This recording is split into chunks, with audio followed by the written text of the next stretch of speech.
we have right here in the studio Mr. Adenike Adeyemi, not a new face on the show, the Executive Director of Faith Foundation. We are fighting this cause together. About time.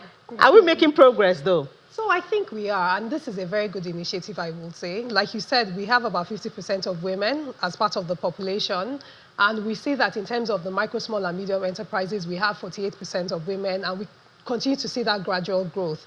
But if you talk about like the digital economy, only 30% of women play only 30% in terms of the digital economy. And there's so much opportunities that we're leaving behind by not bringing women into that. So the WIDE program that was recently launched, and thankfully it's not just Nigeria, this is a World Trade Organization program with the International Trade Center, working in collaboration with the Federal Ministry of Industry, Trade and Development, and also the Nigerian Export Promotion Council, really positioning women through knowledge, through skills, access to markets, access to network, and also funding to effectively play in the digital economy as exporters. I think that's a great program. So some people, when we talk about this women empowerment issue, some people bring up the issue of, are women themselves empowering themselves? Because men don't wait to be given the knowledge, to be given the space. You actually get the skills and get yourself ready and positioned for some of these opportunities. Is it like that with women? Or I do.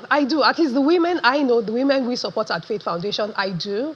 Women understand that they're usually excluded from so many things. So let's talk about the export space. If you think of, if you're in the agribusiness value chain, for instance, you're getting products, you're producing them, you're exporting them, you face so many barriers in terms of access to markets, in terms of infrastructure, in terms of policy, in terms of customs, border patrol. You can imagine people that sell maybe within the West African markets and have to move their goods across those borders, and the type of harassment and even sometimes in some cases abuse that they get exposed to.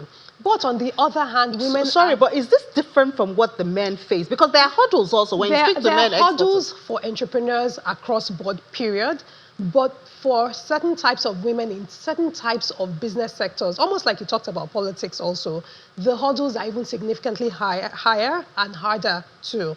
And so what you're then saying is that, are women ready and do they push themselves? Yes.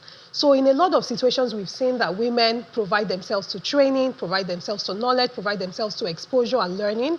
And when programs like this are then done that specifically address women peculiarities, what you're then saying is that what can we do differently that enables women to access markets with less barriers and easier ways than anybody else in general.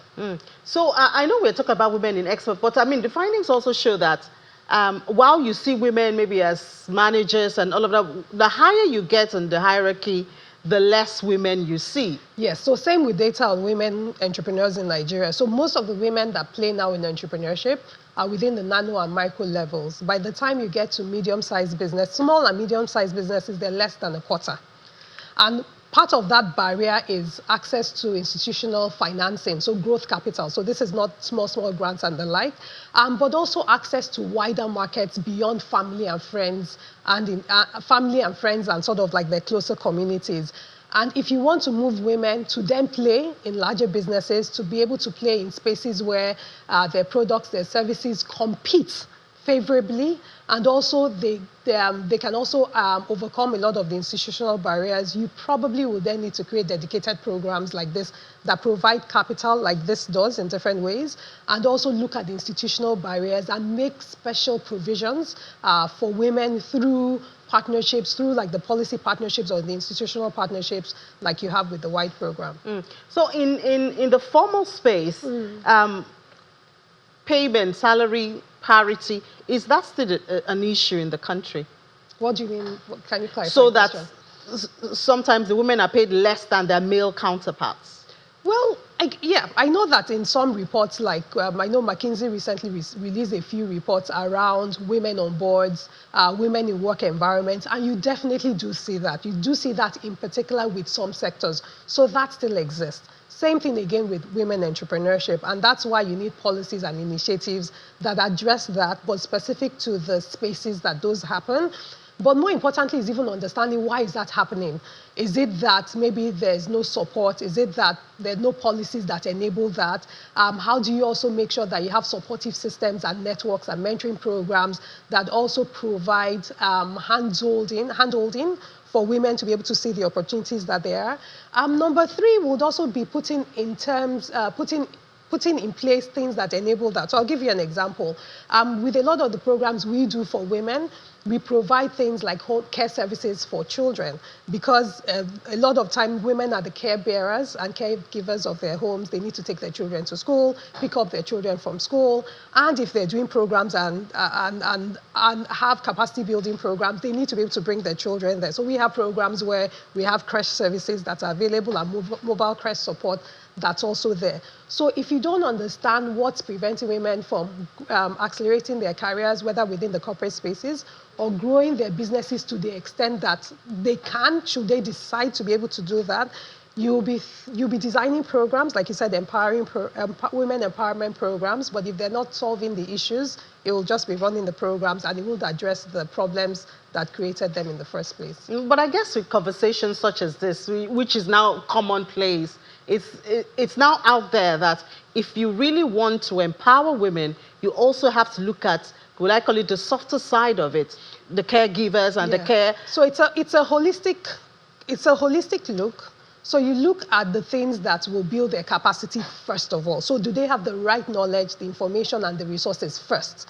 You provide that. Then what are the specific barriers that are there? You also understand that, but you can't understand that if you don't bring women to the conversation.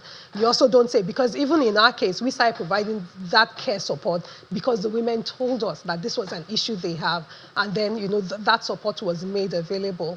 And so even if you look at this wide program and initiative, it's the same thing. Yes, women want to trade, and they do trade informally, also within the region, and they recognize that the opportunities like the EFCFTA that make that available, but still there are institutional barriers, there are cultural barriers, and sometimes there are industry-specific barriers. So understanding that then means you then have to create initiatives that help to do that. Part of the support that this program gives, for instance, is access to networks, access to mentoring of people who have been able to grow their businesses, export their businesses, use the digital economy to expand, so that they're also providing mentoring and handholding support, and the other women are not making the same mistakes that they had made in their So contrary times. to former perception, women are helping women now. Women help women.